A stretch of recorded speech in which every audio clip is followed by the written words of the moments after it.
Kemenkes menginstruksikan kepada semua apotek untuk stop penjualan semua jenis obat sirup atau cair.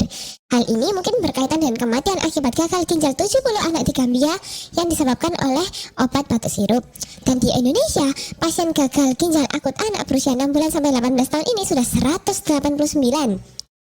Jika terjadi gejala pada anak seperti diare, muntah, dalam 3-5 hari, batuk, pilek, sering mengantuk, jarang atau tidak bisa buang air kecil, dan warna urin berwarna pekat, segera membawa anak ke fasilitas kesehatan ya guys. Jangan panik, tetap waspada dan stay safe.